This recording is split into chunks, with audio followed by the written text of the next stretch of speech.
it's time for my monthly, I'm not going to say favourites because I'm not talking only about favourites this month, but August roundup, shall we say that instead? I think that August, the actual things I want to talk about are very few and far between. But I just wanted to have a little chat to you because it's been a really hard month for me. As you know, there might be like 4 people that watch this video. So, you know, I'm just speaking to those people who regularly, I've got hair on my lip, hold on a second, it's driving me batty. So I know I don't have a massive following or massive amounts of people who will watch this video, but I just wanted to talk to you guys because I know there's a few people who do regularly, quite regularly watch them, that's what I'm trying to say. So it's been a pretty hard month, I have to say. About 2.5 weeks ago, has it been as long as that? I had a low blood sugar, a hypoglycemic episode that was so bad overnight that my partner had to phone an ambulance. If you follow me over on Instagram, you may have seen my stories about this because obviously I update more regularly on the stories kind of side of thing than I do on YouTube. I have discussed my diabetes before. I'm a type 1 diabetic and I'm on an insulin pump. And I have discussed it before at length. But I think more recently I've kind of not really talked about it on YouTube because it's not really been an issue and there hasn't been anything to update you on, so I haven't really bothered. But following that episode, I've really been struggling not only with controlling my blood sugars but also mentally with my chronic illness. I hate to use that term, but that is what it is. I've had diabetes now, it will be 20 years in October. October the 21st, I can remember the exact date. And generally, throughout 20 years, I would say I have had 90% okay, good times, and 10% kind of shitty times. I've really, in a span of 20 years, things haven't been so bad, and I've educated myself enough and been educated by the healthcare system enough that I take really good control of my illness. The reason that I think this has affected me so bad is because I feel like this came out of nowhere. There was no rhyme or reason or explanation.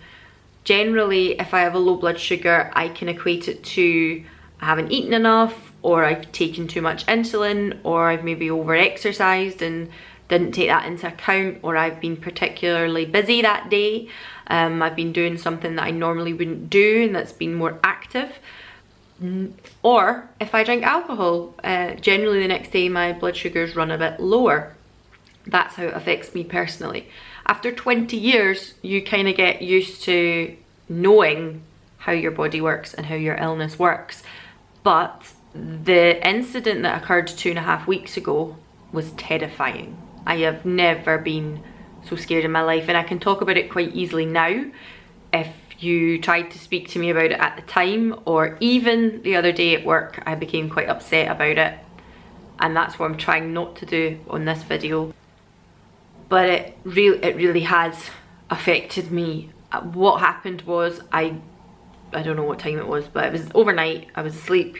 I got up thinking, I feel like I have low blood sugar, because generally I know if I'm gonna have a low blood sugar, like I can feel it. You feel it coming on. I don't know how to explain the feeling, but you feel it coming on. And generally, I go to the cupboards, I will get some fresh orange juice or Lucozade or whatever's in the cupboard. Sometimes we've got that Lucozade sport stuff in the squeezy bottle. Whatever's in the cupboard, I will take, I will go back to my bed, I'll be fine. The same thing happened. I woke up and thought, oh God, I feel a bit shaky, don't feel very well. Went to the cupboard to get my juice, and while drinking the squeezy Lucozade bottle, this feeling of absolute terror, I can't even, oh sorry, I get all emotional. I can't explain to you how this feeling was. It was almost instantaneous. I just knew something's not right here. I'm really not well. But I continued to drink, and then panic set in.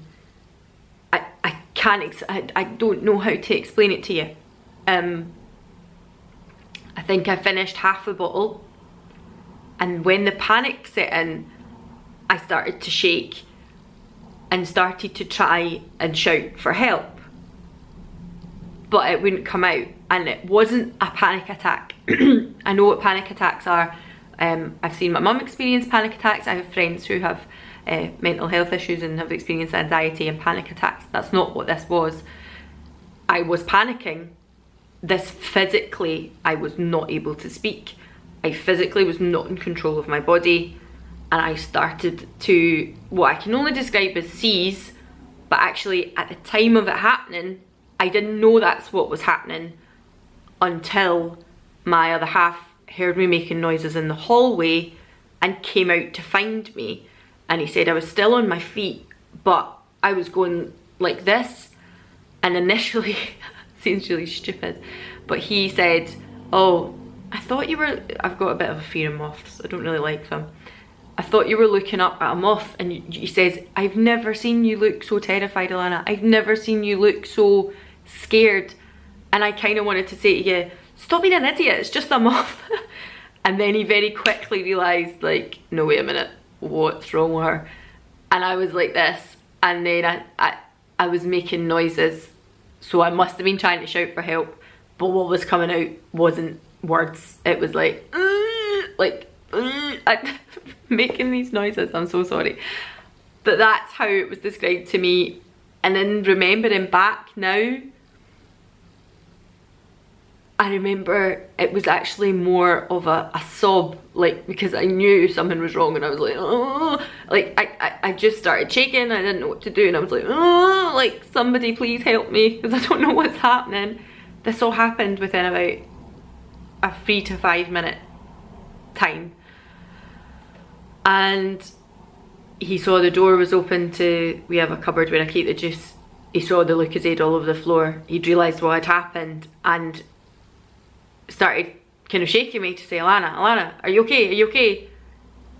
And clearly I wasn't. And then he said that I reacted, like, when it came towards me, I was so scared that I lashed out, and I was scratching him and trying to fight him. And the strange thing about that from my side was, I remember being in the hallway, and it was dark because it was night time, we had the lights out, and I remember seeing him come out of our bedroom door and run towards me, and I knew it was him, but the image, even now in my head, was like a horror film. It was like I was watching a horror film, and that fear, I don't know how to explain this, like, the fear that I had was him coming towards me and me thinking, oh, like, but I knew I needed help as well. It's the most fucking strange thing in my life. I don't really remember much after that. Next thing I remember, I was in the kitchen, and again, he was holding on to me, like, arm round this, like, my shoulders, and with his hand, like, kind of shaking me and trying to get Lucozade into me. And he was like, it's me, it's Alan. For any of you who don't know, my other half is called Alan, and I'm called Alanna. Yeah, make of it what you will, make your jokes, I don't mind. But he was saying, it's me, it's Alan. And no sooner, this was maybe over a 10-minute period now, and no sooner had he said that than I was out of it and went, I know it's you, like, really angrily, and got really annoyed, because somewhere back here I knew what was happening, but I don't remember what was happening, and I don't remember anything about it. And he said the only reason he managed to get the bottle of juice in my mouth was because I started sucking on his cheek. Like, as if he tried to get the juice in, my jaw was clenched, I couldn't, and he's going like that, and I must have tasted it, and mentally somewhere back here my body's going, yeah, that's what you need sugar. And it started sucking his cheek, so he just fish hooked me and put the juice in, and he said there was just Lucozade everywhere, it was all over the floor. And then, of course, as well, my mum was staying with us that night, so she had witnessed all this as well and was absolutely terrified. In 20 years, she was like, I've never ever witnessed that, like, ever. I have had low blood sugar before. It's not uncommon for diabetics to have low blood sugars, but this has never happened.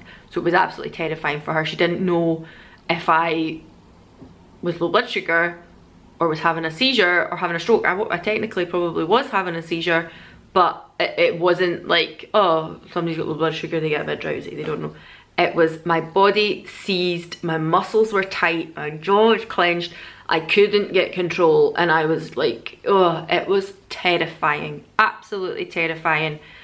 And then when I came round, I was so angry and so obnoxious, and I think that's affected me too, because I was so rude to them, because I got a bit like, they phoned an ambulance, clearly. And when I came round, I was a bit like, why have you phoned an ambulance? It's just a low blood sugar. I'm fine. Because actually when I came out of it, I was fine. And I got really annoyed at them. But it must have been really, really scary for them to see. Really, really scary for them to see. And when the paramedics showed up, I basically was like, I don't need to go to hospital, I'm fine, I'm fine. Probably being obnoxious because I've had it for 20 years, and because I'm a nurse, and because I like to think I'm quite well educated on things, but I was like, I just had a low blood sugar, it's fine. And then I started being a bit like, during it all, nobody actually took my blood sugar.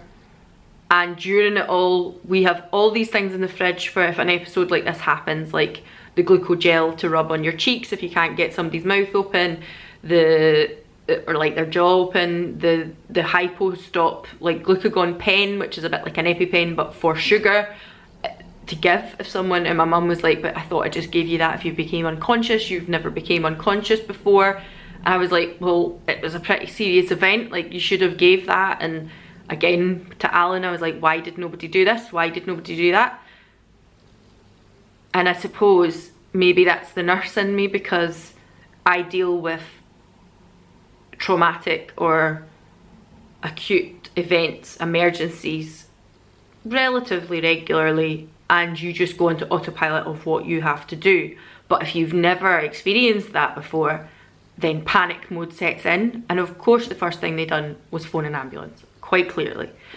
So obviously I've apologised to them for that, but I think in the panic of it all, I just was really annoyed at them, which is ridiculous. Obviously refused to go to hospital, which is fair enough because I was alright post. But in saying that, since I've been finding it really hard to sleep, I've been finding it really hard to not have the fear that that's going to happen again. I have been seeing my diabetic nurse more regularly. We're trying to get on top of things, we're trying to figure out what's happened.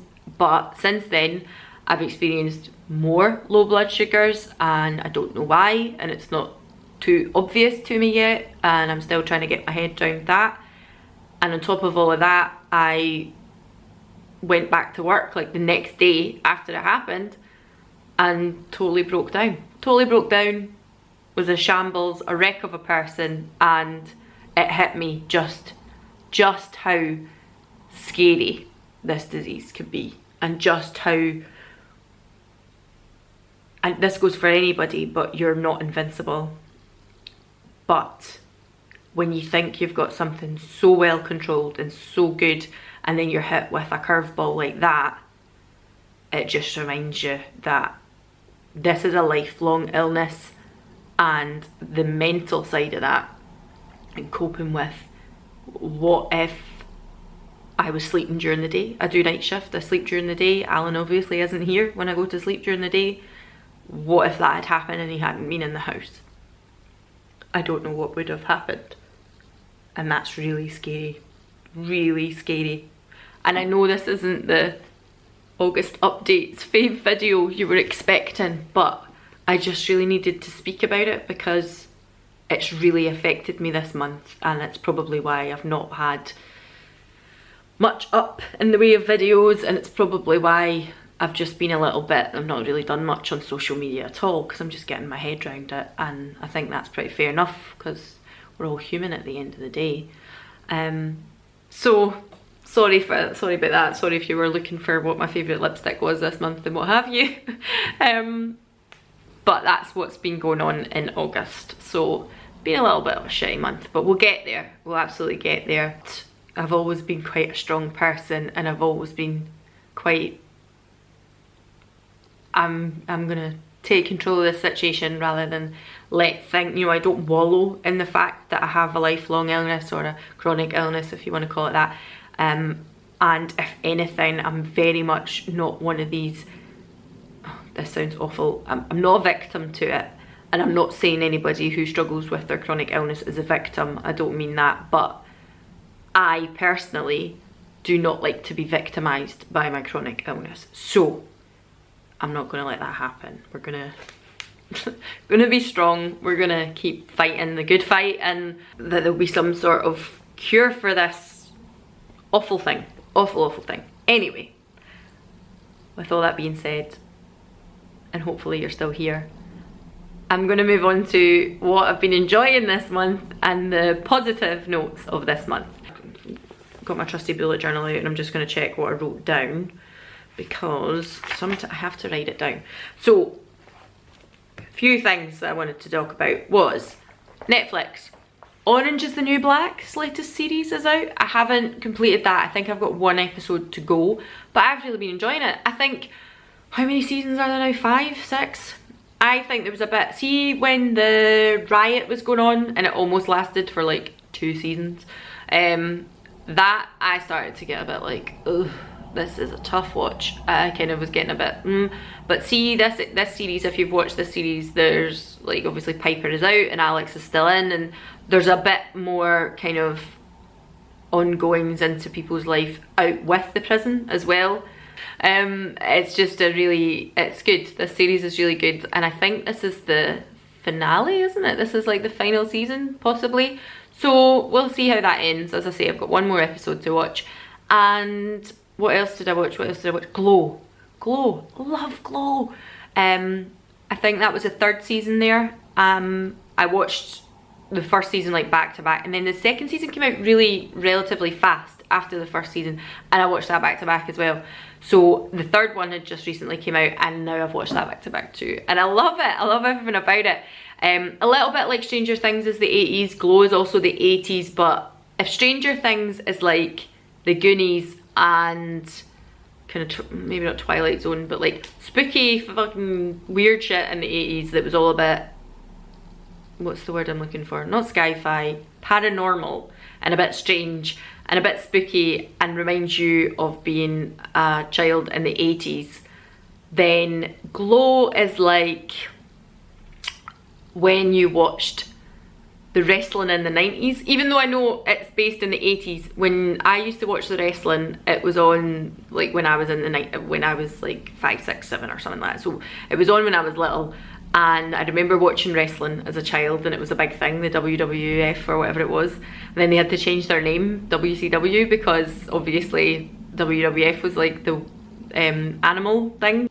The theme throughout this season has been very much awareness of racial slurs, homophobic slurs, and basically just a bit of feminism, kind of saying like how back in the 80s women still were really struggling, you know, we still are struggling with things, but back then it was even worse. So guys were like running the shots in business and things like that, and you know, to a certain extent women were still a bit trophy wifey, and you know, very, very relatable, and like even to now, mental health issues, things about not being able to come out if you're a gay man, and how that is perceived and stuff like that, especially in the 80s. It's quite hard hitting, this series was. We're talking like Yoda or something. The series was quite hard hitting, and I really, really enjoyed it.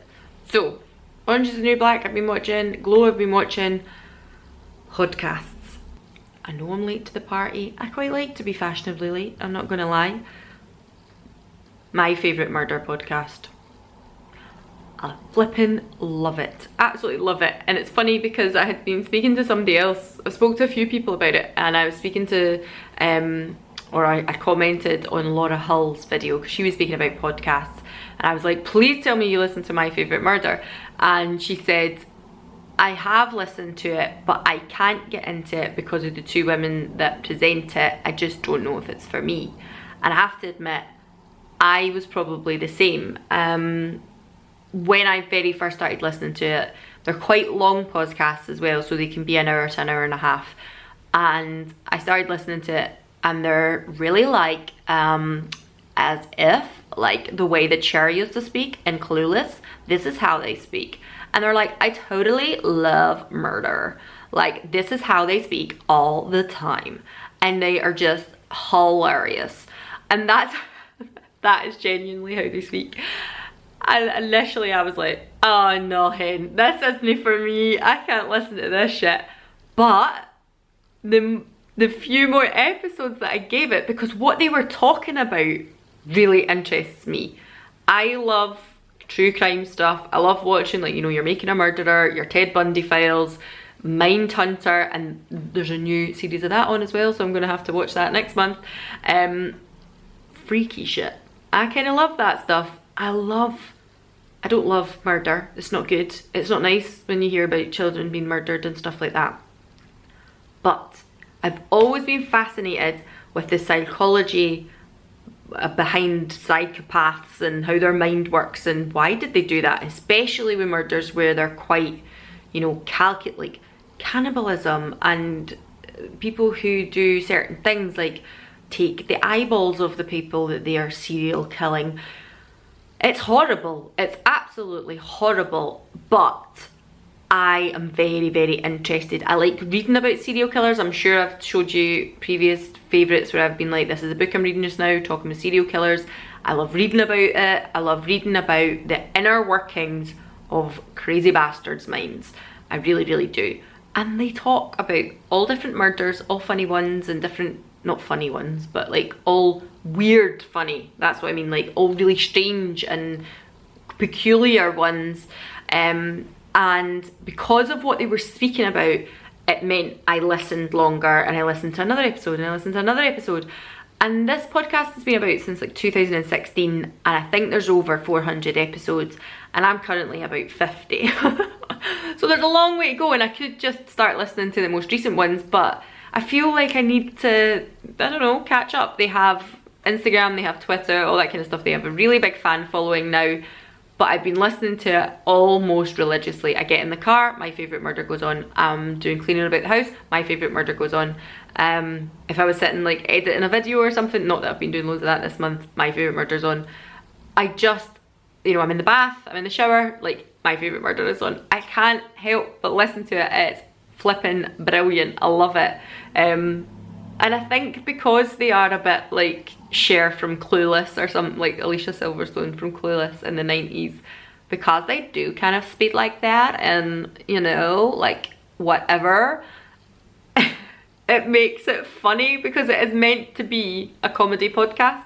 So I don't know what it is, like they're just really quite funny and actually to a certain degree take the piss out themselves a bit.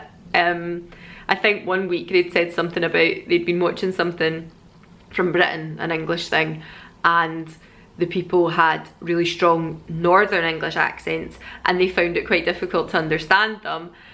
And then somebody said something along the lines of like, oh yeah, like Geordie is so strange, like I can't understand that. And then like the other one was like, yeah, that's like Wales or something. And I was like, what? Like, oh my god, Americans are hilarious. But they equally the next week then went on to be like, yeah, you guys told us that we do not know our shit. And they take the piss out the fact that they are Valley Girl, American, LA, Los Angeles type people, and I really, really enjoy it. So if you think you would like the sound of that, then go and have a little listen to that. I listen to mine on Castbox because I don't have Apple, I don't have an iPhone, and I don't know how you would even do it to listen to a podcast, so I listen to it on Castbox, which is free. It's really good. As I said, for actual products this month, I do not have very much to speak to you about. I am using very much the same stuff. I've not added anything new. I'm kind of rotating my lipsticks. I've got Russian Red on today, which is a favourite of mine. And the only thing that I was going to really have a little chat about was Ola Hendrickson. Hendrickson. Henriksen, sorry. So these came into Boots. I think they used to be in Boots. They used to be accessible in the UK and then they pulled out for a while and now they've come back. So I think that this is relatively new to Boots. There was a whole like load of influencers and media people all ranting and raving about it. And so the other week I thought I'm gonna give it a little bash. I wasn't in particular need of a moisturiser, but I did need an eye cream, and my Kiehl's avocado eye cream had ran out, so I thought, I know I love that, there's no doubt I will purchase that again, but in the interim, why not try something new? Why not?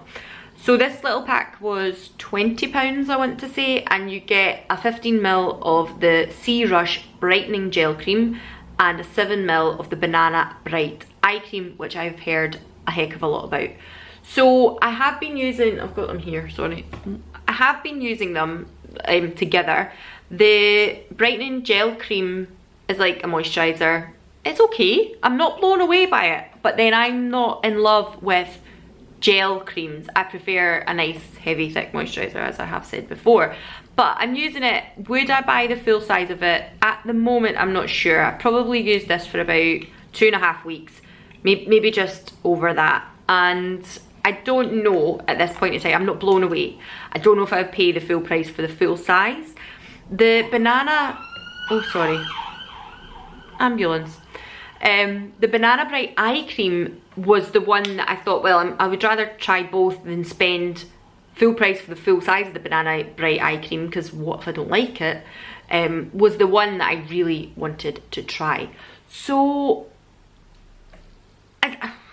it's been hyped and hyped and hyped, and maybe I was expecting something else. It's not as thick as the Kiehl's avocado cream, and that is essentially why I love the Kiehl's avocado cream, because it's nice and thick and moisturising under my semi-older eyes, and it stops like creping and it stops kind of creasing of your makeup. It keeps things hydrated.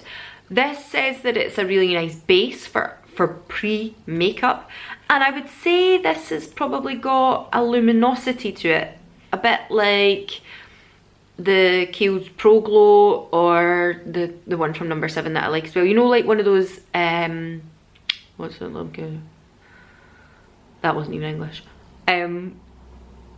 What do you call them? Primer.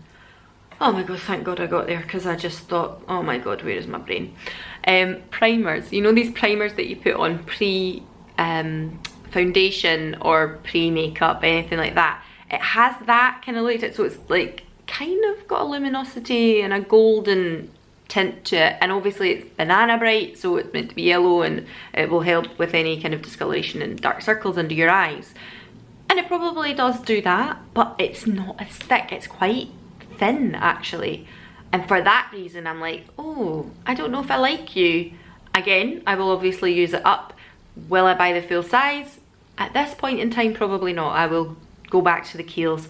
Ole Henriksen, I want to say, sits middle ground. Not hugely expensive, not bargain either, but I think the full size of the eye cream is about 30. And I don't know how much is in that, probably 15ml again, like the Kiehl's one, and I'm sure they're within a reasonable price range, about the same. I don't know. I mean, there's other things. There's so much other stuff from Ole Henriksen that I think I would go back and try other things. But so far, I don't think I would purchase any of these two again. Just so you know. Otherwise, I don't think I have too much to tell you about. Although this video will still be relatively long, because obviously I had the big chat about my diabetes and stuff like that. But not too much to tell you otherwise. I hope yous are all well. That is Friday as I record this, and I hope yous all have a fabulous weekend. You will probably see this, so there's not much point in telling you to have a fabulous weekend, is there? You will probably see this and I will already be over in Greece sunning myself. I'm kind of at that point where it's difficult to move into autumn yet, because I don't want to do my swap over just yet of my wardrobe, because I'm going on a hot holiday next week. So I will have all this ready to go up while I'm away on that holiday, and then when I come back, maybe then I'll swap out my wardrobe and do the whole capsule thing where I take out my winter clothes. But anyway, I hope you've enjoyed this. I hope it was interesting and useful to you, and I hope to see you all again soon. Bye!